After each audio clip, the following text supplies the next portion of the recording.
Jalyn Armour-Davis. This is my moment of spotlight.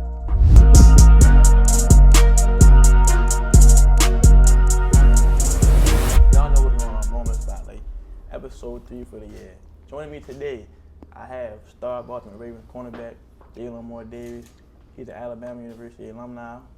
They call him Cinco on the field, number 5. He here with me today. How you feeling, bro? Good, bro. Appreciate you having me. For sure, bro, for sure. I gotta start off, bro. Like, when we was walking up, we was talking, we hopped out the black truck. I said, damn, like, what is he wearing? We gotta start with the fit check, bro. Like, what's going on? Like, what's up? I don't even know what this is. I'm gonna keep it a stat. I got this from I think it's like a personal boutique in Atlanta. She go by Sneak. Okay. She sell a lot of stuff, different brands, and put it together. So I got this set up from there, but I don't even really know the brand though. Okay. So like the bedazzle, like the hat bedazzle, bedazzle on the pants. Is the jacket bedazzled too? Nah. Okay, so it's like, how do you comfortably like put that together, bro? All together in one fit. I just like anytime I'm getting dressed, it's just whatever piece I see. Like if it's a certain jacket I really want to wear, if it's certain pants that I've been waiting to wear and I gotta get it going, I just pick whichever that one thing and just build around that. Sometimes it may be a shoe. I've been waiting to wear these shoes, so I gotta find something to, you know what I'm saying, go with it. So as you just start from there and then just brainstorm. But okay. I shop online, so it can be risky sometimes because, like, if I put a fit together, it's really just all in my head because I ain't seen it in person because I do most of the shopping online. So that's the problem with the online. You taking a little risk. Yeah, you take a risk, hope it fit right, hope the color like I thought it was, or all of that. But it usually go for me. I'll be straight. Nah, for sure, for sure. Your game day fits, bro. You be icy too. Like, appreciate you. I was talking to Malik Ham, your teammate. He was like, God told me we ready to lock in with the interview. He was like, you got to ask him about his game day fits. So I'm like, yeah, I be saying you put that shit on. Appreciate Does that kind of help you like impact your mood a little bit when you dress nice? I mean, I think a little bit. I mean, I do have a clothing brand I've been working on for myself that will be dropping pretty soon. You know, maybe around spring, we still see. But so I mean, it's always been something I've been into. But I mean, the game day fits, like my mindset. Of course, I want to come through trim, but like it don't really take a whole lot out of me. Like I don't have to a week before the game. I'm thinking about what I gotta wear and all that. It's usually like Friday, Saturday night, and just see what we got, and we're gonna roll with it. So that's good. I feel like it's kind of like essential, bro. A week out. Yeah. You know, like some people do though. You'll be surprised. They be doing that. Some people like they know what they wearing on Monday. Damn. And just some people got stylists and I ain't doing all that. Like, your own stylist. I ain't paying the stylist to go find something I would find. You know what I'm saying? Right. And it might not be my style. Some people dress different just to be different, but I ain't really like I'm wearing what I like. If somebody else like it, that's cool, and that's great. But like, if I don't like it, I ain't wearing it. Who do you think on the team probably just the most quote unquote different? I don't know, because the way I just described how I look at different, I don't want nobody to feel like, oh, hey. Nah, I ain't hating on nobody. Even if I don't like it, it ain't for me. You know what I'm saying? Because I ain't wearing it. So I don't really think too much about it anyway. I'm focused on what I'm wearing. I feel that. Yeah. You know, like NFL season over, well, for the Ravens at least. It's an off season. You know, like for a mental health check from 1 to 10, how you feeling, bro? At 8. Bro. Solid. I don't think I never really get too low, but it's rare I'm at a 10 too though. You know what I'm saying? So I try to stay balanced, but I'm straight right now. Okay, I mean that's real. Yeah. You know, like I feel like we kind of got to address the elephant in the room, Jaylen. Like, why you doing that? Like, you think you know what I'm ready to say? Go ahead, we good. Got to be talked about. Nah, look, bro, like for sure, like, unfortunately, the Ravens, like, the season ended in an untimely manner. Even though it was like everybody played great all around, offense, defense. Like it was like from a viewing aspect, point of view, like it was tremendous, bro. Like I like seeing that. But you know what, the season ended, bro, lost to the Bills, and you know like everybody got their own opinion, bro. Like you got fans that might be like, they lost because of snow. Like it was snowing out there, it was cold. And you got the media saying the Ravens, they can't show up in big moments. Which I don't think is true, me personally. But I want to know, like, what is Jaylen thinking? Like, what did he think? Like, kind of essentially, I don't want to say went wrong, but in the Bills game specifically? Yeah, that game specifically. Like, what do you think? Kind of like. I mean, what usually is the case, man. We hurt ourselves, and in a big game, playoff game, even the big games in the regular season, if you hurt yourself, like, you're probably not gonna win. So, I mean, you still gotta give them credit. Like, you can't just take it all away from them or whatnot. But I mean, we all know we turned the ball over, and it cost us. And that's really what it came down to. Like, you know, we were moving the ball. I think one drive we ain't crossed the 50 out the whole game, and that one drive was a turnover when we turned it over. So we were doing, you know what I'm saying, we was working for sure. And defense showed up second half for sure. I think Josh Allen had 120 passing yards, something like that. Yeah, so, you know, we hurt ourselves, and in games like that, like, that's the number one thing you can't do. Like, obviously you got to play well, whatever, but you can't hurt yourself, and that's what it came down to. So it is what it is. We got to live with that. All right, last year, Ravens lost to the Chiefs in the championship round. I know every loss gonna hit like different. Like, it sucks. Do you feel like this loss hit harder than last year's loss? Only because of, like, even though last year they got to the championship round, but this year, like, I feel like the expectancy for the Ravens was just at like an all-time high. Yeah. Nah, I agree. Like, this one, it just felt weird. You know what I'm saying? Like, I mean, we always expect to win every game, but, like, it was just like, it didn't even feel real once it happened. Like, even the next day, we like, dang, like, we don't got practice this week or nothing. Like, it's over with. And, like, when it just comes to, like, a screeching stop like that, like, you don't plan for that. You know what I'm saying?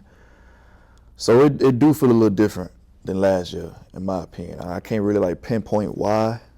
Like, we definitely ain't going to the game with the Chiefs last year thinking we was going to lose that either. Like, that felt weird. But, yeah, it's definitely hit different this year. But it's gonna make us stronger. You know what I'm saying? We got next year, come out, learn from the mistakes we made this year, all year, not just the playoffs. So, you know, we'll build on it. It's a build-up. You talk about making it strong. I want to highlight that because I feel like that's the only mindset that you can have with games like that. Yeah. And I want to know, like, I'm not gonna lie, bro. Like, as an athlete, bro, professional athlete like yourself, I gotta commend your strength, mental strength as well. Because I just want to, like, put it into perspective. You got the Mark Andrews situation. He fumbled the ball first, then he dropped the ball for 2-point conversion. Cool, whatever. It's like the fans, they gonna let him have it. The media gonna let him have it. Yeah. But as his teammate, like, after something like that happens, what's the interaction like with a player that just? I know Mark Andrews was feeling pretty down. So as a teammate, like, how you kind of interact with a guy after that game to let him know, like, you good, bro? Just that. Like, we just tell him, bro, you good. Like, we got your back. Because, of course, you just know how it go nowadays. You already know what's coming from the media and the fans and all that. So you just let them know, like, we with you. You know what I'm saying? Because at the end of the day, no matter what anybody got to say, like, we the ones in them shoulder pads. We the ones out there on the field. You know what I'm saying? So it's really a family out there. So, you know, you can go through a lot, but when you know you really got somebody or a group of people that genuinely have your back, you can really get through anything. So Mark, like, people say what they want to say about Mark, but, like, to me, I think it's weird. You know what I'm saying? I don't know. I think it's weird in general that we just live in a world that people highlight something that somebody did that was not negative or a struggle, but, like, people live to see somebody go through something bad. Like, the moment you do something bad, that's what they want to talk about. Nobody really want to talk about the good no more. Like, I don't know when it got weird like that, but, like, that's what highlights is for. You point out the highlights, the good things somebody did. But people only want to talk about the negative nowadays. So the media, you know, they talk about all that, but, like, it's so many things great you could say about Mark. Like, he fighting through the diabetes. Like, he a professional football player with diabetes, and he fight every day. He don't get no excuses. The injury he had last year, or was that the year? Was that last year or the year before? Last year, that was last year. He had the accident, and he still had 12 touchdowns this year. Still a leader, a captain. Like, there's so many things you can say good about him, and who knows how long people gonna be sticking that negative, antic, whatever they got to say on him when he got so much positive, I think is weird. But he know that. Like, we all know what Mark done did for the team. We wouldn't be there without Mark. It's just a fact. Like, he wanted them. So for people to act like they forgot that he wanted them is just weird to me. I don't understand the media sometimes, but that's why I stay away from it too. Yeah, I feel like you gotta block that out because like just the Raiders specifically, bro. Like you gotta think every offseason, here come the critics. Lamar Jackson can't do this. He can't do that. They come for John Harbaugh. They come for the defense. It's like how you kind of block out the outside noise. Granted, you stay off the media, but everybody sometimes they gotta be on the media. I mean, I see it though. I see it, but like, 9 times out of 10, whoever's saying whatever ain't never did what you did or can't if they wanted to. So it's people on Twitter saying whatever they got to say, and they probably ain't even make their JV team. But they feel like they can talk about what Lamar can do. You know what I'm saying? About to be a 3-time MVP, you want to say Lamar can and can't do this. You know what I'm saying? He ain't even playing high school. So, like, what you... That is different. You know what I'm saying? So, like, when you get that understanding of, like, they just talking, you just let them talk. Because, like, bro, even if you really believe that, who cares? Right. And you can't do nothing about it. Like, it ain't nothing that they can't walk in the Raven facility and make any decision based on what they feel or say. So why would we care? You know what I'm saying? Like, as long as you don't get nothing too personal, people be sending stuff to people's cribs when they find their address. That's weird. Like, as long as they don't get to that, everything other than that is like, man, whatever, bro. Like, you ain't qualified. You know what I'm saying? So it do get excessive, bro. I think the shade room or like the NFL. No, I know NFL didn't post it. I think like the shade room posted. Like they give among Andrew death threats and all that. Like that's excessive, bro. Like it's weird, at the end of the day, okay, you might love your little parlay money, but it's just a game, bro. Like, and you gotta understand that, like, it's a game. It's just weird to me, man. I just don't understand how people just look at another person and just look for the worst. Right. You know what I'm saying? Like, I don't care what it is. I don't care what your parlay is. Like, none of that. Like, if you talking to Mark and you mad because of whatever you bet, you realize you betting on Mark, right? Not yourself. You ain't even betting on you. You betting on another grown man, and then you got all this weird stuff to say. Right. But you betting on him, though. I feel like it's just weird to me. Like, it just don't add up sometimes when you think about it. Like, it's just a grown man, too, doing that. You ain't even talking about like a little teenager or whatever. It be grown men. No, for sure. Like, real deal. Hitting the DMs, like, yo. I done got a lot. For real? Oh, I done got plenty. It's like the crazy like message you got from like a fan, like angry. I'm angry after the game. Craziest message. I mean, you get some racial slurs sometimes. Oh, we not. Not even sometimes. You get that a lot. No, we don't want to talk about that, bro. Yeah, so it ain't even really the craziest thing somebody said. It's just, it'd be crazy how like the same person will send you something either really, really good, how they love you, and then very next game send you the total opposite, or vice versa. Or even like, if you they could be in your DM and send you 8 crazy DMs, just crazy disrespectful, and you could respond, whether you respond positive or negative, and all that gone. Like, they ain't on none of the same time they was on before. Or they may even get to praising you when you respond. Like, mid-conversation of all the negative stuff they were talking about. You respond, and all of a sudden they like, oh my goodness. And thank you for, that's all. It is an attention. Weirdos, bro. They weird. It's weird. That's in any sport, in any fan base, bro. You just gotta let it ride. Like, it don't matter anyway. You gotta let it be. Let me ask you this, Jaylen, because like, you know what's coming, right? The breakout year. Yeah. You feel me? It's like, and bro, when you really look at like your career, like college, collegiate, NFL, like it's kind of like aligning in a sense. Very similar. Collegiate career, like I know this had to hurt, bro. Rookie season, was it 2 or 3 major injuries? It was 3, right? My rookie year, my freshman year, man. Yeah, I said rookie, really freshman year. Freshman year, oh yeah, 3. So, crazy. Crazy injuries. I mean, crazy. I mean, before games type time, like right before you walk on the field, and then it's like you gotta sit out, you gotta recover. Yeah. You don't really. it's crazy though because you only really played 1 year in college. Yep. So that shows your ability. Yeah. To go to the league and only playing 1 year is crazy. I'm not gonna lie. Like 1 to 4 years starting. So it's like you got that going on. You get to the league, you get to the Ravens.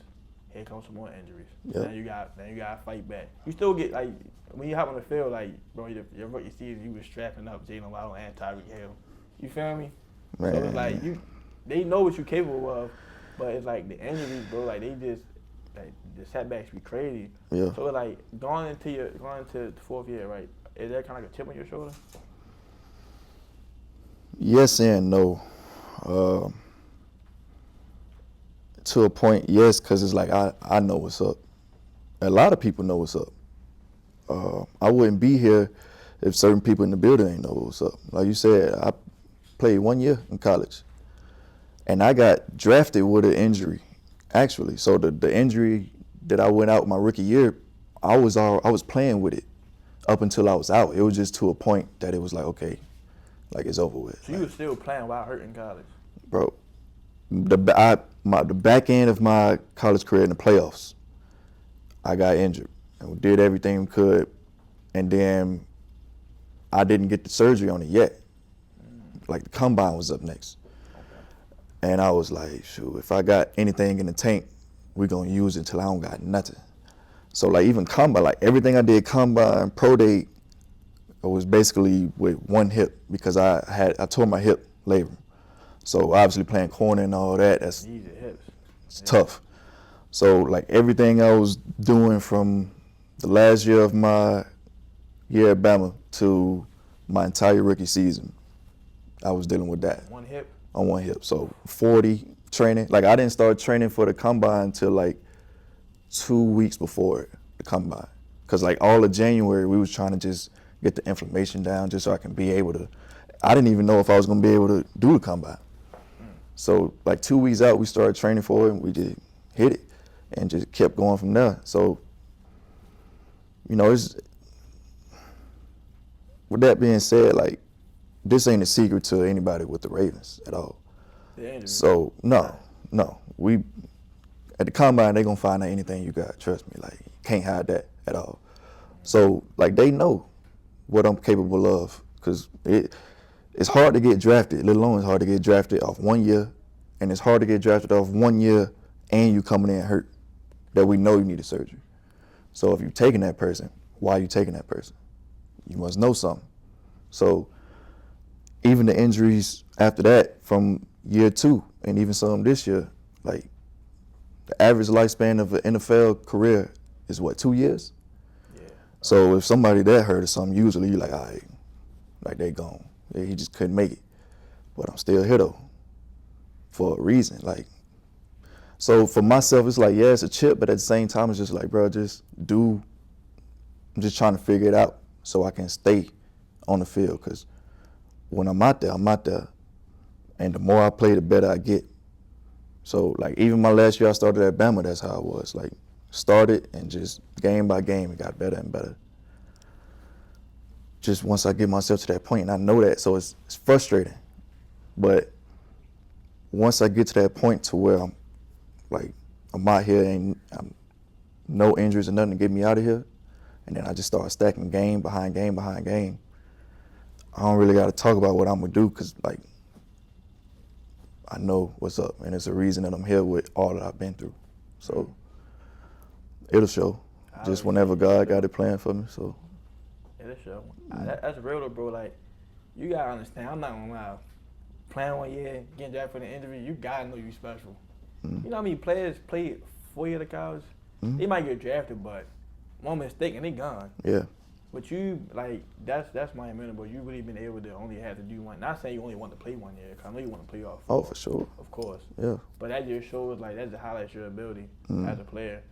Like, when you was injured, like, I seen, like, a previous interview you was talking about injured in college, you stuck close to Nick Saban. Like, yeah. Even though you were injured, there was still that mental aspect there. Like, okay, can't perform on the field, but I don't perform in the classroom, essentially, in the film room.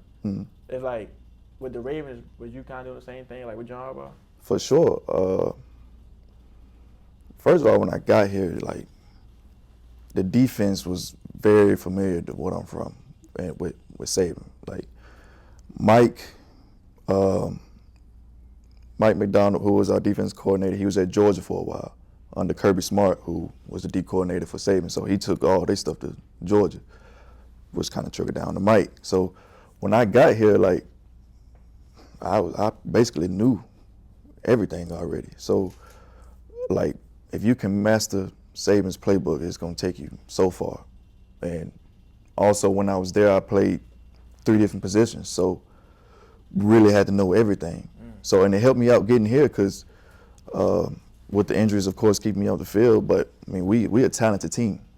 So, you know, it's getting on the field, like everybody's really good, so you can't just be like, oh, I'm a corner, and you think just because you're an outside corner, like, that's going to get you on the field. Like, even some of our best players play so many different positions. You think about Kyle and Marlowe, Ardarius, like, you've seen them play so many different positions, even though they the starter at that. It just helped, you know, you can be on the field, you can do so much more. So for me, like, it helped myself with the Ravens because they know they can put me anywhere, anytime. And it's gonna keep going. Like, if I play outside corner, it's gonna look the same before I got in here. If I gotta play the nickel, that ain't no issue. Like, we don't gotta talk about, hey, you know this play? Yeah, I know how to do it. Or a dime or anything. So, you know, I kind of, when I got hurt, that's what I was thinking about when I was like staying locked in and learning from somebody like Saban, because down the road when I can do anything at any point in time and they know that, that's just gonna expand your career, make you more money, so on, so on. So grateful for my time with him and grateful that I chose to stay locked in when I could have easily checked out. You know what I'm saying? I could have easily been in my dorm all day, you know what I'm saying, while they in meetings and everything like that, but I was right next to them.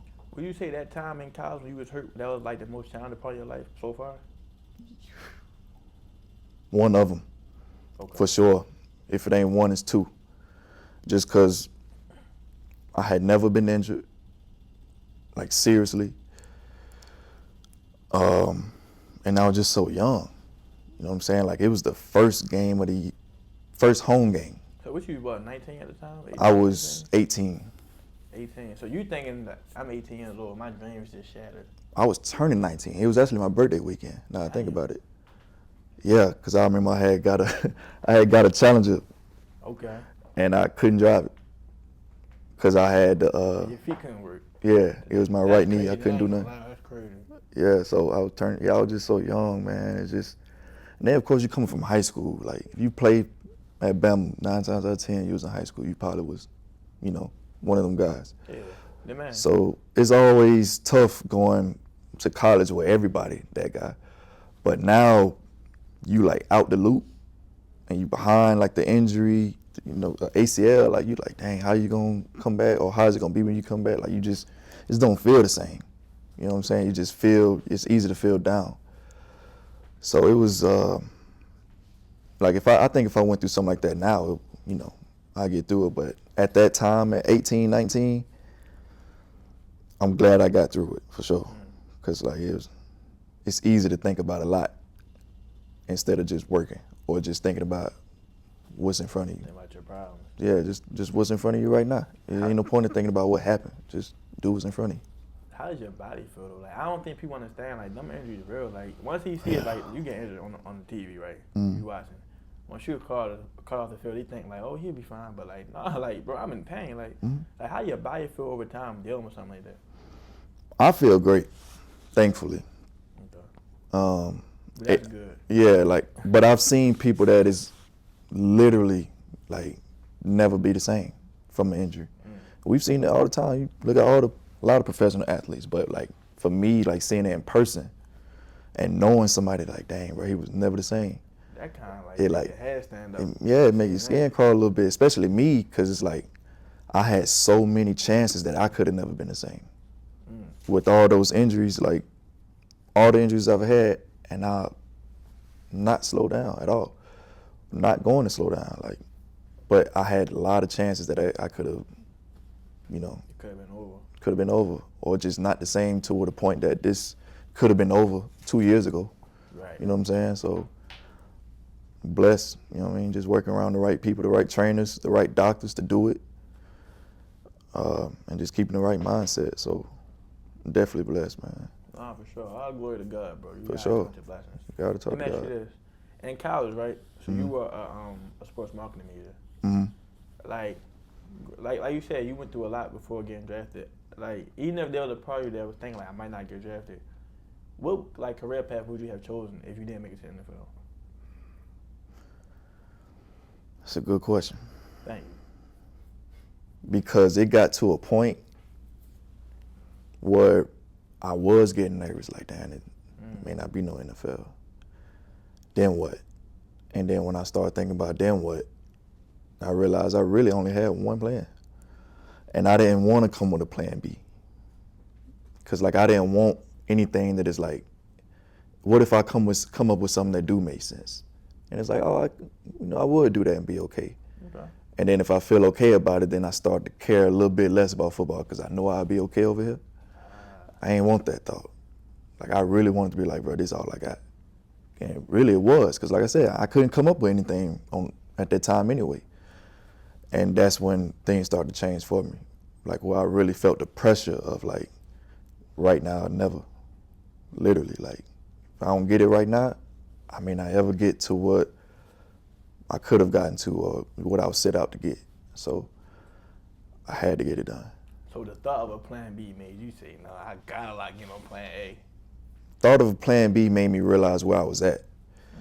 Like in life or like? In life. Okay. The thought of plan B made me realize I was way too far away from plan A. Like, it made me realize the distance of where I was and where plan A was at. And it made me feel like, even though I didn't come up with an exact answer of plan B, obviously plan B wasn't football. And I felt like I was way too close to plan B and felt like plan A was way out there. And, it just, because it's easy to be living in the moment. Like, I'm at Bama. Like, you going to class every day, you going to practice every day, and you kind of forget that you at the University of Alabama. You forget that you want a full scholarship. You're not paying for none of this. Like, you forget what you're really doing when you tired of going to class. You know what I'm saying? You get tired of your routine. And sometimes you really got to take a step back and, like, see the whole thing and really see what you're doing and understand that, like, people would trade so much to do what you're doing in that moment. And that day, even if you having a bad day that day, so many people wish they was in your bad day. Mm-hmm. And it's easy not to see that. And once I did, everything, it went up from there. And you had this realization at what, 19? Say it again? You had this realization at Yeah. 19? Well, I want to say it was after my red shirt freshman year. Okay. So freshman year, tore my ACL, then my red shirt freshman year, I played some. After that season, COVID. You know what? I say after the COVID season. Oh, okay. And we won in Natty that year.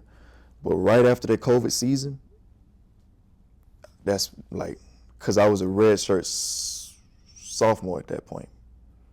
Okay. So, like, COVID year, I was a red shirt sophomore. After that red shirt sophomore year, I'm like, man, it's time running out. You know what I'm saying? Red shirt sophomore, you're really a junior. So it's like, yeah, and it's Bama, like, every year we got the best coming in. He just rotating. You can get washed out easy. So, like, you really, I felt like I ain't have no time. I felt like I ran out of time. I felt like I was literally out of time right then and there, and I had to do something. So I did. Whatever that something it was, that's what I did. So that's a lot of mental pressure, bro. Like, I'm just imagining like a younger you that's probably not as seasoned, like, mentally yet. yeah. So that's a lot of mental pressure, bro, like, to put on yourself. Yeah, it probably wasn't that healthy. Though, that you had to put yourself in I had to. Right. I had to. Some of it probably was unhealthy because I put so much pressure on myself. But that's where I do best at, though. Like, when I feel like I ain't got no other options, I'm going to do what I got to do. I ain't going sad. So it can be unhealthy to have that type of pressure, but if it get the job done, it get the job done. It's necessary. So when I finished every job that I set out to do, then I won't have any pressure. So complete everything, and then you won't have no pressure. That's how I feel. So that's what I try to do. I mean, that's real, bro. I mean, sometimes it take that, like, to really lock in. Like, you got to put yourself in that space. Like, bro, it's really essentially do or die. Mm-hmm. Let me ask you this, right? So, year 4 coming up, like, everybody expecting, like, okay, Cinco coming out to play. You feel me? Cinco here. Your first 2 years with the Ravens, like you say, had Mike McDonald, defensive coordinator. Mm-hmm. This past season, they bring in Zach Orr, a young, black, 32-year-old defensive coordinator. That's also a former player. Mm-hmm. Did you think that he might come in with like some unrealistic expectations, being that he's a rookie defensive coordinator and that's also a former player? Expectations from who? The media or for him? Nah, like for the defense, like for the team. Oh, no. And for himself as well. No, because like the standard's so high with us. And with that standard, like, if you gonna walk in the building, then you telling us that you're willing to meet that standard. So whether it's a coach or a player, you know, yeah, he was a young defensive coordinator, everything that you said, but it's a reason that he got the job. You know what I mean? They felt like he was qualified for it, and he showed that. No matter his age or whatever somebody may think about him, we believed that, and then he went out and showed that.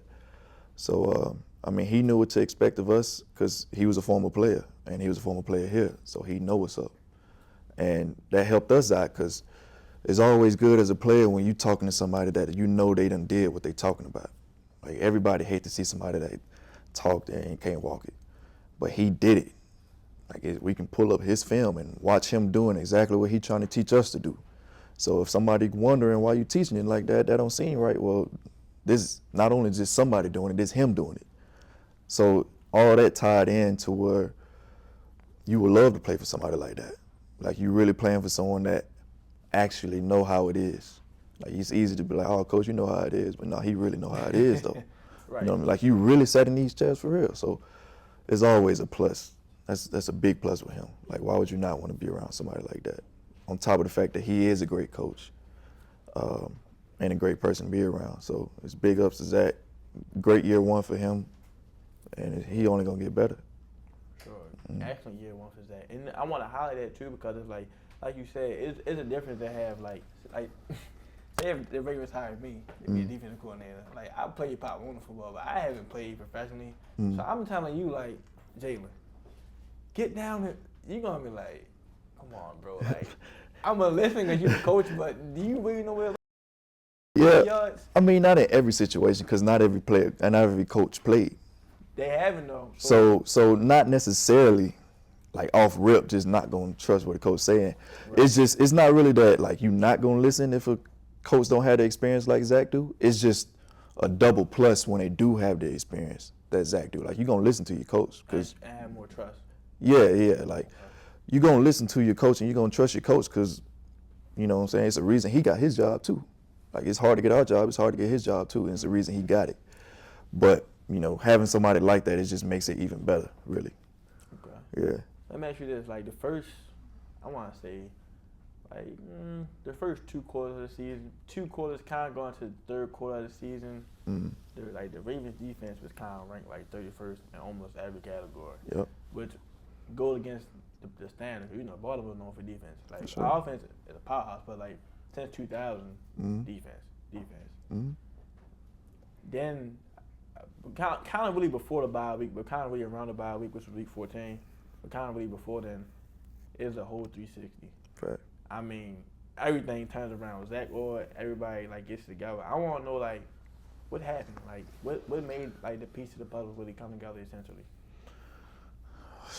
You just gotta look in the mirror sometime. And during that bye week, we had some tough conversations as a group, some tough meetings as a group.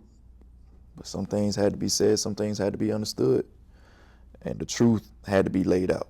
And obviously, struggling like that, it's tough. You don't want to watch that kind of tape. You know what I mean? You don't want to see somebody scoring points on you and scoring touchdowns. But it had to happen, and we had to all really just get on the same page, get the same understanding, because we got great coaches and we got great players. So, you know, it wasn't too much that people didn't know or didn't understand. But just because you're not on the same page don't mean you don't understand. You're just not on the same page. So we had to get there. So from there on, you know, doing that, and then of course the media was on our back heavy. Always. So, you know, it really felt like, okay, like they really got something to say about it. If they want to talk about us, we're going to give them really something to talk about now. Or we're going to see how much they keep talking about us. And we start to see less and less of them talking about us, at least the defense. The better we were doing, the less the media talked about it. So it's like, all right, well, if they didn't want to talk about the good thing, just make them start talking. And they wasn't nothing to talk about until they really had to say, okay, from that point on, they were number one and everything. So, you know, it just felt like us against everybody. Everybody. Like, we felt like we was letting the offense down because they was snapping, we wasn't. It's not a good feeling to feel like you the anchor and holding everything down. And that's how we felt as a defense. And we had to fix that. I mean, we couldn't tolerate it at all. So that's what we talked about. We talked about what's going to be tolerated and what's not. And if you're not willing to do that, oh well. How do you go into them conversations without pointing the finger so much? Well, you got to have the right type of men and just people around you that don't need the finger pointed at them for them to know that it was them. That'll stand up and take the accountability and be like, okay, that was on me. But not just say it, but fix it. Like, take it upon themselves to say that's on me, and then take it upon themselves to show everybody that that'll never happen again. And so we got a lot of guys that do that and that spoke up upon them, took it upon themselves to speak up. And then nobody had to point the finger at them. And then everybody had the same mindset. So when we all that's getting on the same page and we all start to feel like that, that's when it started to show on the field. Like, self-accountability. All accountability. Everybody taking accountability. Got you. At this point, like, it's the off season, like, what's like your day-to-day like now? Right now, like, you just kind of relaxing, getting away from football a little bit, getting away from just all the physical activity. I mean, you keep yourself in shape, but like, just kind of, you know, sit down a little bit, because in season, preseason, it's a lot on you, a lot on our bodies. Like, everybody just sees Sundays, but it's a lot that go into it. So we just sit down now, but like for me personally, probably end of next month, I'll get back to training. So that day will probably look like, I'll wake up probably like 8 a.m., maybe 7 a.m. You get your breakfast, and I go hit the first workout within the first hour that I'm up. My training now, we do all one-on-one sessions. So, you know, we'll do that, whether it's conditioning or lifting or something like that. Do that, 2.5 hours or so.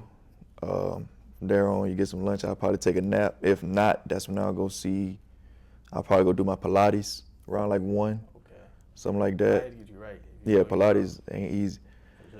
And I usually hit a second session at like 6. So if I didn't lift in the morning, that's when I would lift. If we did lift and condition in the morning, then the second session we'll probably box. We do a lot of boxing, just good conditioning, good for my shoulders and all that. Up until like April or so, then that's when I'm really focused on football. I'm not a boxer, so that's when I start focusing on playing corner instead of boxing. But from now until like April or so, that's something like that. But I usually do 2-a-days, Monday through Wednesday. So it's gonna be some type of training in the morning, some type at night. That's what I feel like works for me. I don't like to sit down too much. I got to get rolling. And when I'm rolling, like, if we gonna do it, I'd rather do it. Like, we ain't here to we doing enough. Like, nah, like if I'm coming here to train and all that, my trainer know that, then we coming here to really, really do it. You gotta lock in. So 2-a-days. Let me ask you this, because you say you like boxing, right? Mm-hmm. But you fan of boxing also? Oh, for sure. Okay, I gotta ask. Yeah. I just had my man Lamar Jackson on recently. Mm-hmm. Who you got winning out of taking Lamar Jackson? Who you got? Now, you play for the Ravens, bro, so. You know I got Tank, bro. I definitely got Tank. But, I mean, not just to say that just because I'm a fan of Tank. I think he's an outstanding fighter, obviously. I mean, you're undefeated. Just watch him fight, you know what I mean? Yeah. ironically, the guy that I train with is on his team. So usually when Tank is in camp, he usually handles his strength and conditioning part of it. All the coaches got different parts, but he's not gonna get in the ring with Tank, but he usually do his strength and conditioning. So even more reason why I'll be pulling for him, because every now and then as I'm passing my training session, he going to his training session, you see him got the same trainers and stuff. So definitely rooting for him at that point, because it ain't nobody that's gonna make me root against him really. Okay. Yeah. Let me get this. Let me get this straight. So you and Tank got the same strength and conditioning trainer. Mm-hmm. So technically, nobody in the league better not mess with you, because you. I mean, it's dudes. It's a lot of guys around the league that do that type of training. Well, you got a Tank trainer. That's not the same. I don't walk around looking for no issues. I feel you. I don't want no problems. But if there is a problem, then I ain't got no issue with having a problem. You box from what? From February to May? Mm-hmm. Yeah, about February to May. Okay. I be feeling like they always be saying like boxing is the hardest working out. Yeah, I think so. Do you agree? I think so. A boxing workout, an hour boxing workout, different for sure. Like, I don't like doing it. Like when I'm in the middle of it, I be like, man, why did I do this? Like, that's how you know. Like I could have just did my other kind of training where I was straight at, but like, it's a different type of shape. Like, the weight that these guys got to make, they gotta. What I mean? It'll be good. A dude walking around that's naturally 180 pounds, and he got to fight at 147. So like, but when you hit 147, you still got to be like in shape to where you're not drowsy. You know what I'm saying? Losing that much weight. So they got to train crazy when you think about it. So trying it'll test you. Yeah, well, you gotta cut 30 pounds. It's crazy, and I still couldn't have do the it. same body stature essentially, and still be able to go 12 rounds. It's just. I couldn't do it. It's just crazy. I be saying they always say like, boxing shape is not the same as NBA shape or NFL shape. Not to knock any NFL or NBA player, because that's still great. No, it's shape, facts though. But it's a fact. Yeah, it's definitely a fact. Like those guys, it's different. Like, hats off to them, bro, because I couldn't do it every day. I couldn't do that. Are you the only player on the team from Mobile, Alabama? Michael Pierce, he's from Daphne, but that's pretty much Mobile, same area code. He do give me Bama vibes. Yeah. He definitely did. He did. Yeah, he from the crib too. So me and him, that's really it. Marlon from Birmingham. It's like 3-4 hours away from where I'm at. Bama pretty big. Yeah, pretty much same size as like Georgia. I know. I heard Kyle Hamilton's dad was from Mobile, Alabama. Yep. So I know Kyle himself not from Alabama. But what's the chemistry between y'all two? Like being that, y'all parents from the same background. Yeah. Yeah. No, his dad is actually family on my dad's side. Like, so y'all related, essentially? Deeply. I mean, you can say that. Like it's in there, but like it's a chance I would see his dad at a family reunion possibly. So on my dad's side, but and then of course Kyle grew up in Atlanta. But once we realized that, because we didn't really notice till we both got here. How did you find that out? My grandmother, my dad's mom, was like telling me that, hey, be looking out for Kyle people and stuff. And I was like, well, how you know? Dumb, because I'm like, first of all, grandma, like, if you know football, it's usually me. So like, how do you even know who Kyle is? What are you talking about? And then she broke it down to me, and then I said to Kyle, when I said it to him, he was like, that's crazy you said that, because my people just told me that this weekend too. So we both kind of was about to talk about it at the same time. But man, it shows. Like when I met him and I see him play, I'm not surprised. He looked like he played like he from the South. He looked like he just, like, people get it confused with the curly hair and all that. They think it's sweet, but ain't nothing sweet about him. Nah, Kyle, he a YN, bro. I ain't Nah, gonna lie, literally. he really behind. He'll crash out. Yes, he behind. He'll crash out for sure. Often. I ain't gonna lie. Often. He said often. Yeah, I be seeing it.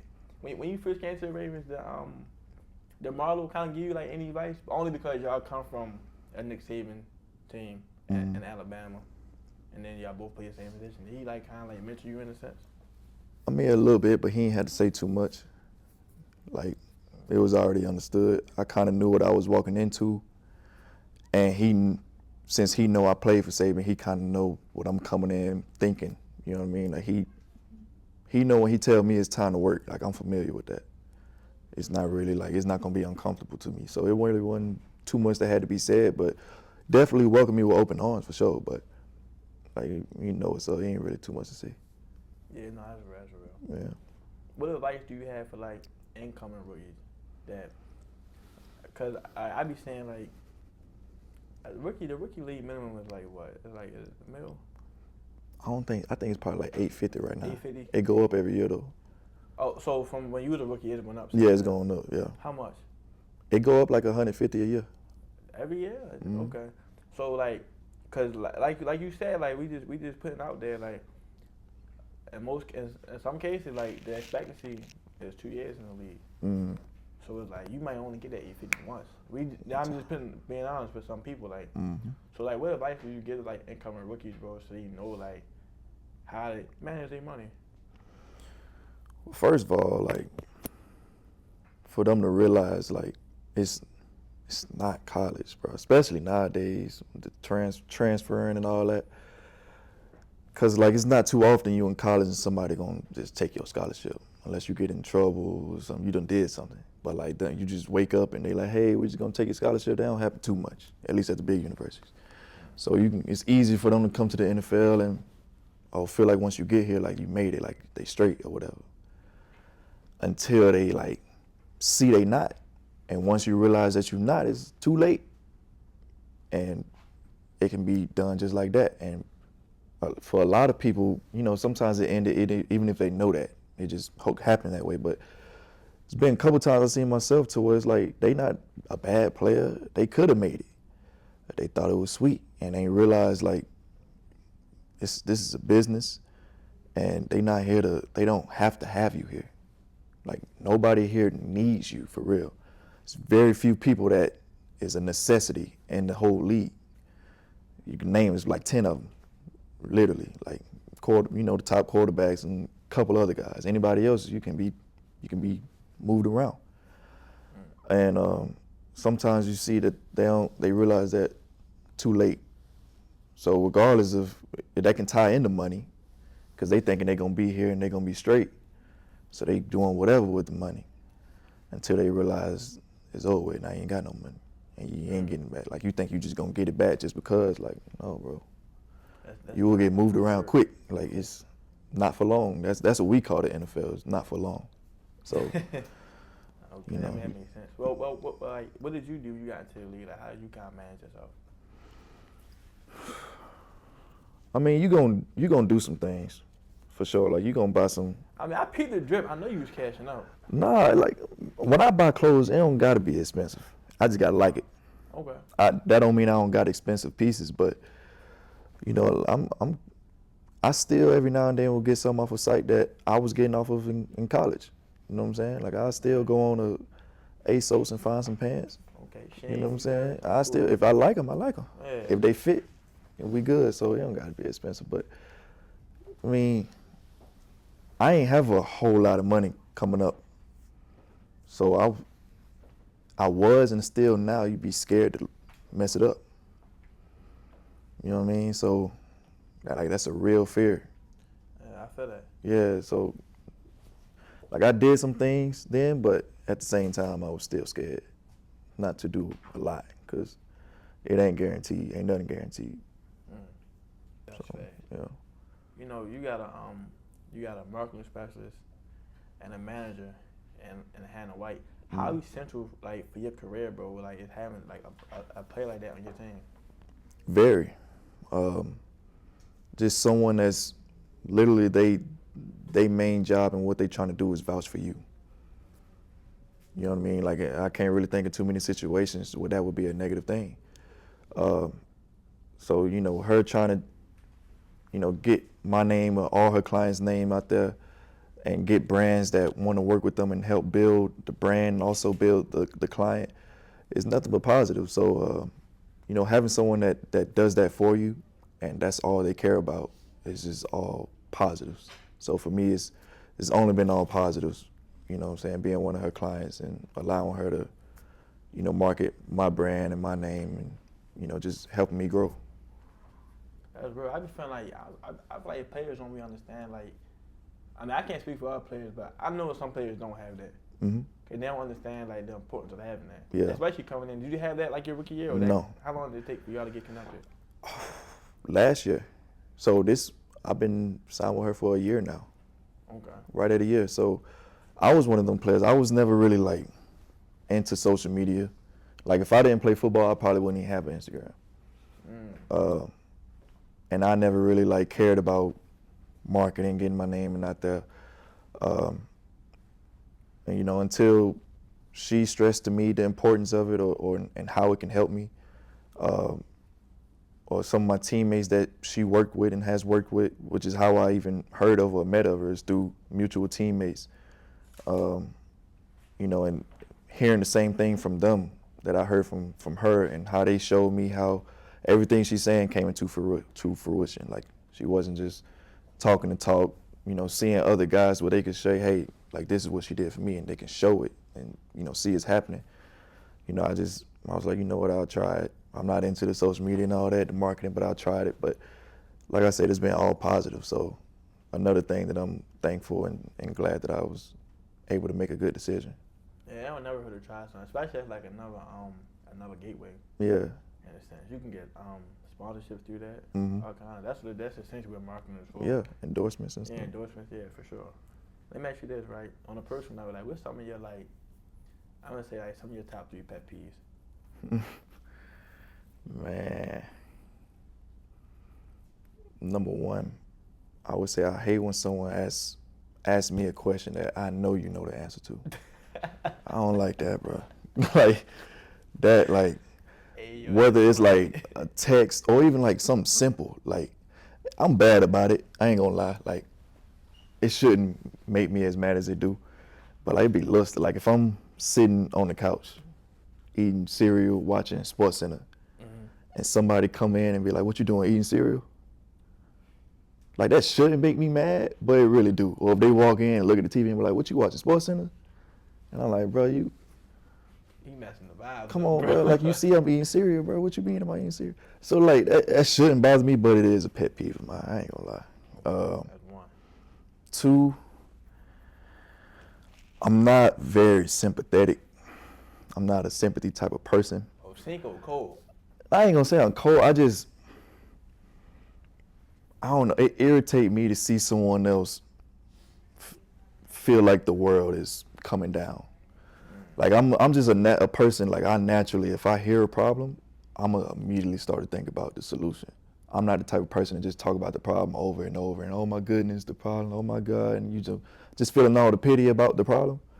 I'm like, all right, well cool, that's what it is, so what we gonna do about it? Yeah, whatever. So like when I'm trying to do that and like the other person is like, they just want the pity part and they ain't really trying to figure out the problem, I'm like, all right, well, I ain't even trying to help you no more. So that's a pet peeve for sure. What's number 3? So you just go quiet, bro. I was like, all right, bro, you got it. Like I was trying to help you with the problem. You ain't even really trying to focus on the problem, so you good. And once they get mad, they double back. Can you help me? It depends. Depending on how I'm feeling. Okay, if you want to let them know. And it depends on what the problem was in the first place. Like, look, I was willing to help you then. It's already kind of, you know what I'm saying? So if we're going to do this, we're going to do it. If not, whatever. Mm-hmm. What would be number 3? I ain't gonna lie. I learned this when I came to Baltimore. Oh, what you ready to say? Y'all quick to lay on the horn in the car. I wasn't used to that. I don't do that. They don't do that at Bama at all. Like at Bama, if somebody lay on the horn in Bama, like they really had to be sitting there for a long, or like they really tripping or something. If they not like, if the car in front of them not like really tripping or something like that, and they probably both finna get out their car. That's just like, you just don't really you don't really hit your horn down there unless you really have to. And it's pet peeve mine up here. Like, even if they ain't blowing at me, like I can be at the red light and laying over there, they honk the horn as soon as the light turn green. They ain't even honking at me, but I'm like, dang, bro, you ain't even that serious. Like, that's because people down here, bro, lack patience. Y'all different, bro. Yeah, they lack patience, bro. I'm not gonna lie. I learned real quick.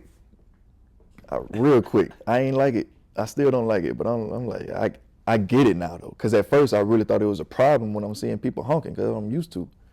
But then when I realized like, no, it's just that's a regular thing. I'm like, all right, it's still a pet peeve, but I'm a little bit more ease about it. But it used to bother me a little bit at first. I ain't like that. Nah, I don't blame you, bro. Cause that Ain't kind like of that, that's just kind of one of mine. To be completely honest, like Yeah. people be doing that, like the light just turned green. Like, can you bro, wait? it ain't that serious, bro. Yeah, I'm dropping my phone down. Like I'm driving. That mean I'm driving somewhere too. Right. You feel me? Like, don't do that. I'm guessing like from your vibe, bro. Like you give like real quiet, like real reserved. So on the field, I'm assuming you really don't like indulge in like the trash talk. Unless spoken to. But like I don't really just be out there on just trying to trash talk all the time. But if I'm spoken to, then yeah, like if it go that way, it go that way. But I'm not the type of guy that's just soon as y'all step out there just talking crazy and all that. It's good to have one of them guys on your team though, but that ain't really like I ain't really trying to do all that. I feel like from a real aspect, I feel like a guy that was the Ravens had that was necessary was Marcus Peters. Yeah. I'm not on that. Marcus Peters he was gonna say something. All the time. And he gonna back it up too. For sure. But he was MP different, bro. One of my favorite teammates for sure, because he's such a real dude. Like the way the media look at him is so inaccurate, which is like with a lot of players. Like he one of the smartest people I ever met, one of the smartest football players I ever met. As far as like taking care of his people, taking care of community and stuff like that, one of the best examples that I have to look at, and a lot of people don't know that, but he will talk to you crazy though, if it get there. So, like I said, it's good to have one of them on your team though. Like, good, but we got some guys that talk trash all game. All game though. All game, bro. I couldn't do it all game, but we got some people that talk crazy all game. You gotta get tired, bro. But you gotta back it up though. You So, got to. I know you seen somebody talk trash and get embarrassed. Bomb, yeah, Oof. for sure. That's bad for business. It's funny. I think it's funny because I'm like, you talking crazy, and I look at you. Because I'll be waiting to see what happened next. Like, if it's a corner talking crazy and he got bombed, everybody looking at like, oh, he got bombed. I'm waiting to see what happened in the next possession. Like, I want to know if he's still going to be talking. Or is he going to come out there and lock in? Like, that's what I be looking for. That's why I think it's funny, because I'm like, I want to see if they going to still do that now. So, what receiver you went up against that probably like talk the most trash in the league?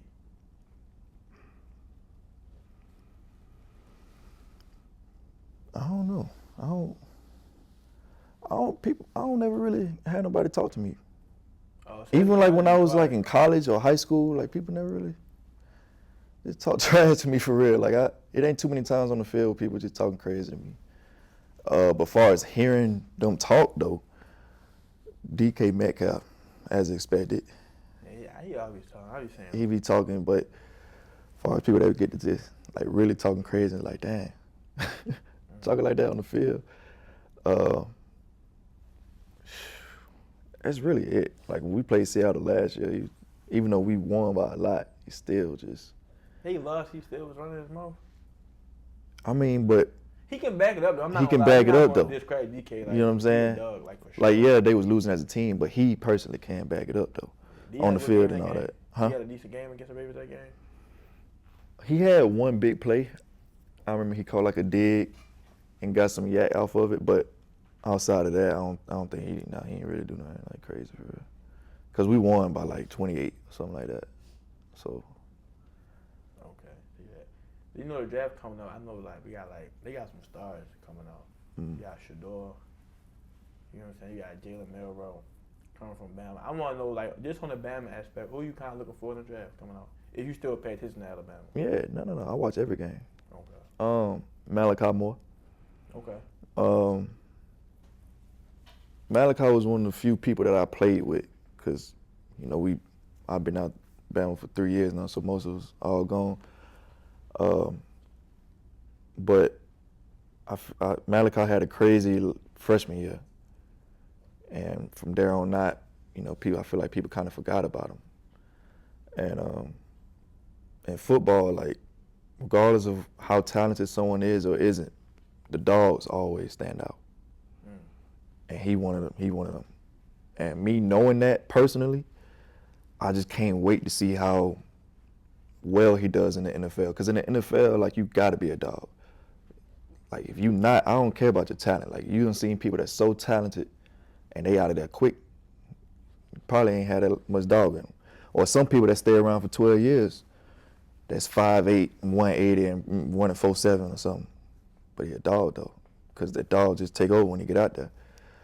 And that's how I feel about Malachi. So me seeing how that type of characteristic has translated to the NFL, I can't wait to see him play 10+ years and take care of his family and make a lot of plays, because that's what I expect from him when he get here. Ravens had what, 9, 10 players this year ranked to the Pro Bowl. It's like the Pro Bowl rankings come out. Is there still an excitement with everybody? Because you gotta think the odds in the Super Bowl, like, Yeah. that's what they want. So is there like still like excitement about that? Yes and no, because it's not really exciting to go to the Pro Bowl. It's exciting to know that you had such a good season that you got recognized. So that part is like, yeah, like, that's why it's the big congratulations to him. But as far as them literally trying to do the Pro Bowl, no, you're trying to go to the Super Bowl. Like, you don't want to be available for the Pro Bowl, really. So I don't think none of the guys that got selected, I don't even think our guys went. I think they all opted out of it. I mean, they trying to get to the big one, but honored to get the mention, you know what I'm saying? Nah, for sure. Yeah, I kind of felt that way though. I'm like, I know, like, then you take a loss out the playoffs. It's like, I don't really want to play in the Pro Bowl. Bro, do you feel like, and this is just, I'm just being honest, like, you can answer, you don't gotta answer if you don't want to, but like, from a fan aspect, they be saying like the Pro Bowl not the same. Like, do you feel like it was better when it was really NFC versus AFC, or like the games now? Like, Yeah, I mean, people always talk about the old Pro Bowl, which I get because they was literally playing football. I mean, I feel like it's entertaining both ways. You know what I mean? It just, I think for people that view it as not entertaining, it's maybe because they comparing it to how it used to be. But if they were just watching it, if it was somebody that for some reason ain't never seen what it used to be, they would probably find it entertaining. So in that comparison, you know, people choose the old one. But I guess, I mean, I see why people say what they say. You know what I mean? Like, some people don't want to watch flag football. They want to watch somebody get knocked out. Like the punter did versus Sean Taylor or something. But I was just thinking about that. Yeah. But it's just like, and some people complain about it, but it's so much different from back then. You know what I mean? Like, who was making $150 million back then? Nobody. So it's like, when people say they want to protect themselves, it's a lot more on the line than what it used to be. Like, I know you for the love of the game and all that, but like, you gotta consider that. You know what I mean? You quarterback's getting what, 230 nowadays, 200, and then he get hurt in the Pro Bowl. You be like, dang, that's real unfortunate. So, you know, it's people got to see that side of it too when they complain about why they not out there going full speed and hitting each other. It's a lot more on the line, so it plays into it. Yeah, injuries are very real. And then you got to think, like you said, there's more money getting put up, so now these injuries becoming hella risky. Like, Yeah. Imagine you hurt the top quarterback in the league, whoever it may be, he in the Pro Bowl. That's money down the drain. A lot of it. Literally. Yeah, no, for sure. A lot of it. I'm already knowing. Like, all right, you are real reserved, bro, but I know, and you don't like working out with people. You like doing it by yourself. Yeah. Right? Like what's up with that? Like, why you always want to be like, would you call yourself a loner? I wouldn't say alone or not, because like when I'm around the homies, like we kick it, you know what I'm saying? Okay. Like when I'm at the facility and we around, like the DBs know when I'm around, I'm talking all day.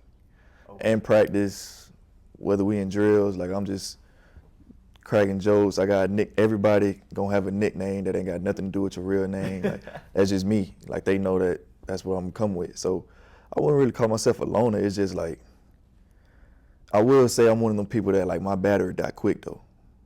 Like my social battery, they'll call it. Mine do die quick.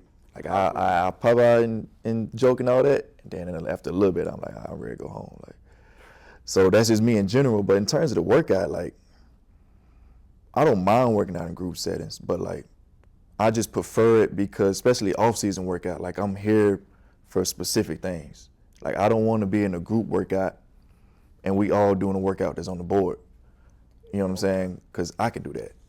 I just go do that myself. And that's not a knock to the people that do it. It's just my personal choice. Because one, I feel like everybody in this group probably don't need the same thing right now.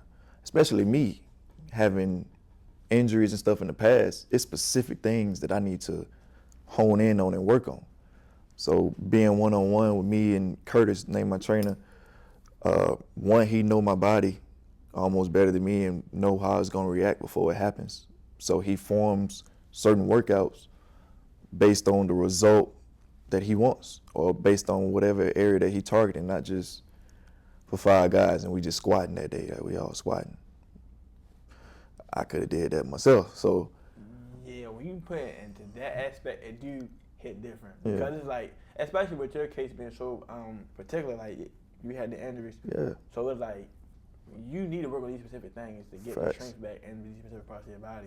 Opposed to everybody doing a bunch of squats, like you said. Yeah, and like I said, ain't nothing wrong with that at all. Like people that work in group settings or trainers, that's how they prefer to do. Like I said, I used to do that, and I still felt like I was in great shape. But it's just a decision for me. And on top of that, I don't really like,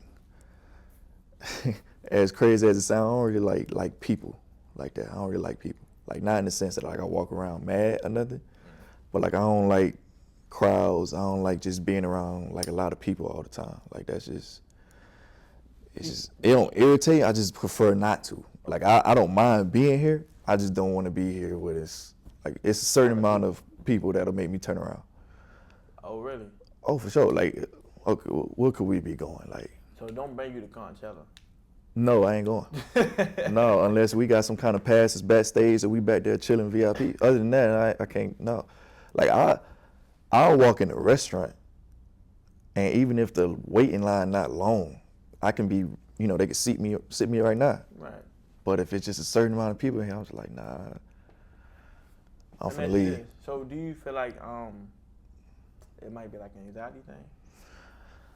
I don't know. Like I don't know the full definition of anxiety to say that, but like, cause I don't feel anxious. Okay. Like if I got to do it, it's not an issue. Like if I gotta do this, then okay. Like I ain't gonna be in there tripping, you know what I'm saying, while I'm doing it or nothing like that or thinking weird. But right. But if I got the choice to be around a certain size crowd, I'ma choose not to. 10 times out of 10. Okay, so it's not really like a you go in the room and you just shaking out your boots. No. It's more like I'd just rather be chilling, bro. Like, yeah. Okay. See, I asked that because I was wondering, like, well, damn, how do you deal with like the crowds? Yeah, like I said, yeah, it don't bother me. It's just like, So with that being considered, when you step in the field, you must not hear those people. I really don't. Get to you. No. So what is that like, bro? Like let me just paint a scenario. Like, you step on the field, say the Ravens are, hey, the game is tied. 2 minutes left. The ball's in, I gotta get somebody good. The ball's in Patrick Mahomes' hand. Because, I think he, outside Lamar Jackson, he's the next best. That's just my personal opinion. Do not come for me in the comments. No, it's Lamar. Stop it. Anyway. We can talk about it. Cause I'm gonna say Lamar, bro. I'm not gonna lie, but you know how they going start bringing up the range and all that. But I don't really think those athletes mean anything because about what you do on the field. I don't like in any sport when people say so and so is better than so and so because of the championships. Right. Because hold on, not to cut you off. Because if you want to make that argument, you can say Bill Russell up there, Bill Russell, but AI up there with Jordan now. Allen Iverson is up there with Jordan. For sure. He don't have the range to prove it, but look at the skill set. Yeah, like, first of all, unless they play golf, tennis, or they're a boxer, if they got a ring, they got a ring. It's a team accomplishment. Like, I think it can be a plus for a player that along with all their personal accolades, they got championships. That's a plus for sure.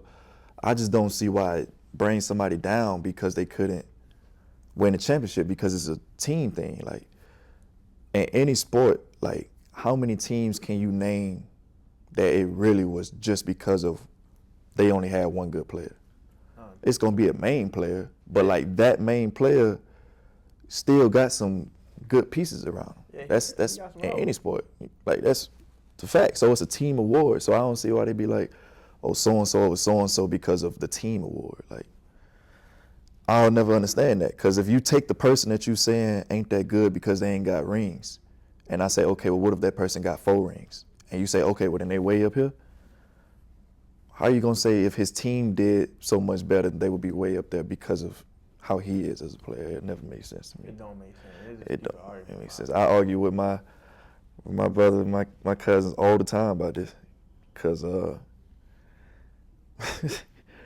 he hate LeBron. He don't like LeBron? He hate him. And when he see this, you know what I'm talking about. I mean, he hate him. And of course, he be like, oh, he went to the finals this amount of times and lost. I'm like, it's just not an argument to me. Like, LeBron went to the finals a couple times and lost, but that's, I mean, I'm trying to think. So has Jason Tatum. I just don't like. I'm not even like a huge LeBron fan, but it's just I respect what he did. Obviously, that's different though, bro. You talking about LeBron, like arguably the greatest NBA player of all time. Mm-hmm. You can't even compare. Who was he comparing him to? He don't like him. Period. He don't just even got him in his top 3. He just got a perfect reason why he don't like him. No, he got vendetta. He ain't even in his top 3 or whatever. But okay. Even when we watch something like how you said, the media always try to critique Lamar about a playoff record. I don't understand that. I hate when they do that to any quarterback. Like they lay a playoff record or a certain thing on just the quarterback when we talking about a team stat. It's literally a team stat, but they always pin it on one person. I can't stand that. Like, yeah, I don't get that either. I always wonder, like, cause like I know you play defense, and you and Lamar, you probably don't have. I'm sure y'all are cordial because it's your teammate. But I always wonder, like, how do you deal with that? Like, you gotta think, like at the end of the day, like we all the same, bro. Like, in my opinion, like everybody come from either live with a mom or live with a mom and dad. You know what I'm saying? Like, you know how it is growing up. You come from Broward County? no, No, not you. I'm talking about Lamar. Oh, Lamar, yeah, he from Broward. It's Broward County. Yeah, he from Broward. Nah, I know where you from, bro. Mobile, Alabama. Yeah, Come on now. yeah. You feel me? You come from Broward County. You get to the highest in the league. But it's like hate just keep throwing at you. Like, how do you deal with that? Like, I don't get it. Like, and he don't crack. I've never seen him crack. Yeah, he really don't care. Like, he really don't. And like, you got so much respect for Lamar, seeing him every day and realizing that he really don't crack under so much hate that he get. It really just bounced right off of him. It's crazy to see in person. Like, dang, like that's a lot on one person back. Yeah. And he don't crack. Like, you gotta respect it, cause like it really shows that he don't care about nothing what nobody else say. He literally just want to win. Like, he don't care about no awards. Nothing. He just want to win. Period. And he don't care what nobody got to say about it, even if it's positive. Okay. So like, not in a negative way. Like, oh, I ain't hearing you, but like, he get to the point where he's so locked in. I don't care what nobody say. I'm trying to win. And that's how he play football. Like, you gotta respect it. And as a teammate, it's like you'll always have his back. You'll always feel like you gotta do your part even more, because knowing that he gonna give everything he got, I'm gonna feel crazy if I don't. And somebody like that on my team did. So, you know, I feel like the whole team plays hard because it's a standard, and then for ourselves, and then we want to get him there. Like, we tired of seeing everybody talk about, oh, Lamar getting into the Super Bowl and all that. So it feel like it's our part to enhance our play to get him there, because we tired of seeing people talk about it. And like, we just want to see him shut everybody up so bad. So like, losing feels that much worse, because like, we tired of seeing everybody on his back. You know what I'm saying? So we gonna get him though. Nah, We gonna get him for sure. Let me go back to this scenario I was painting. Say like 2 minutes left, Ravens game tied or whatever. You going against, like, I'm gonna say Patrick Mahomes. Chiefs, 2 minutes left. Just do or die. For you, you want to feel, bro. Like in crunch time, like what is the communication like, and where is your head at? Like, what is the focus like in those dire moments? You just do your job, really. Because the more you think about the whole situation, the more you think about all the stuff that don't matter, then you losing sight on what do matter. And that's, at that moment, it's going to be whatever play was called and whatever my assignment within that play call is. That's all I can do anyway. So if somebody on the other side of the field get a pick, that's great, but it's still nothing I can do about that.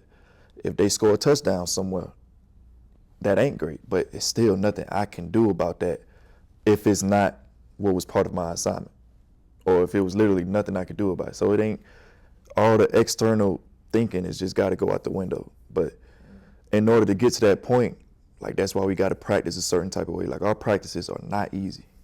Our training camp practices, they not easy. But going through all that stuff makes it muscle memory. So you don't got to think. So all the hard stuff that you've been doing and it hurt and all that, but it done got ingrained in you. So when you get in that type of situation, and it may seem hard not to think about all this other kind of stuff, you ain't even thinking at all. Like, you ain't, like if you do get to thinking, it's easy to get your mind wandering, but you ain't even got to think in the first place. Let your muscle memory take over and just do what you do. You ain't think about all that. That's real. You just locked in. What's like an affirmation, like a quote you live by daily? I really don't have one. I really don't, bro. I feel like you full of quotes, bro. I'm really not.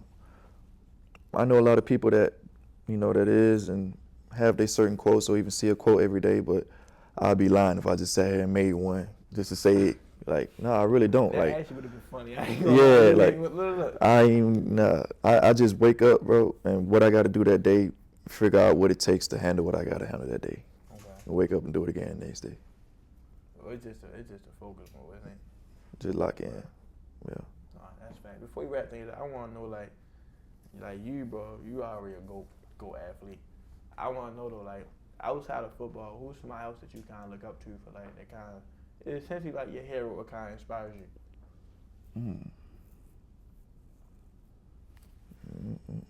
That's a really good question.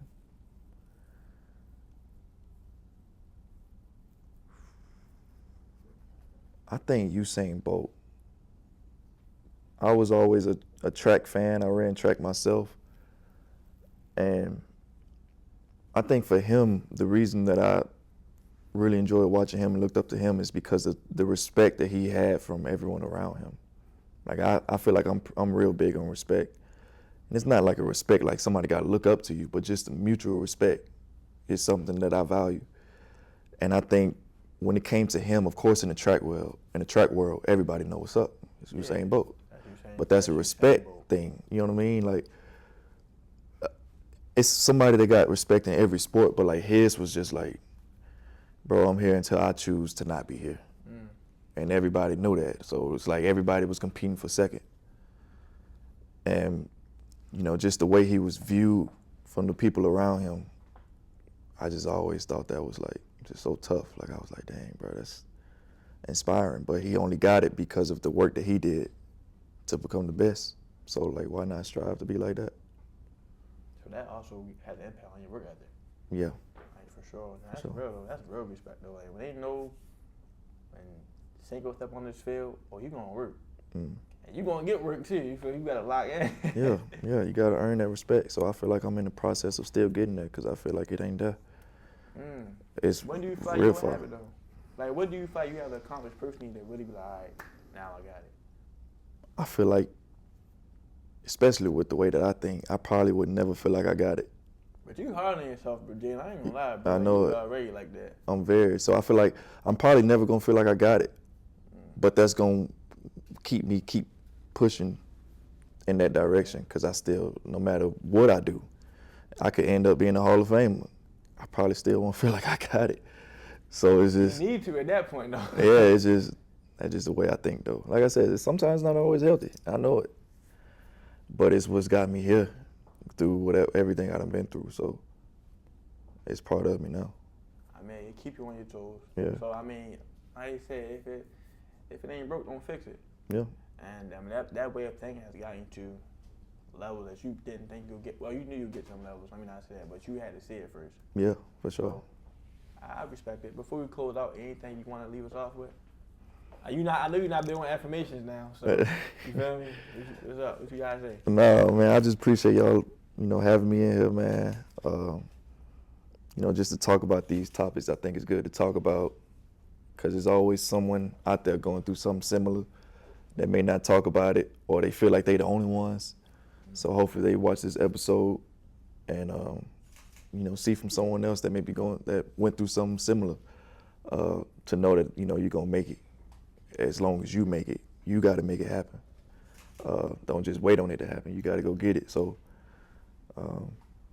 it's really that, man. I hope somebody that's feeling like that sees this episode, learn from it. I mean, y'all heard it from the man himself. You feel me? Yep. Episode 3, Jaylen, I appreciate you. Appreciate you, man. For sure. Yep. So y'all know what's going on. Moments Valley, episode 3 for the year so far. Hey.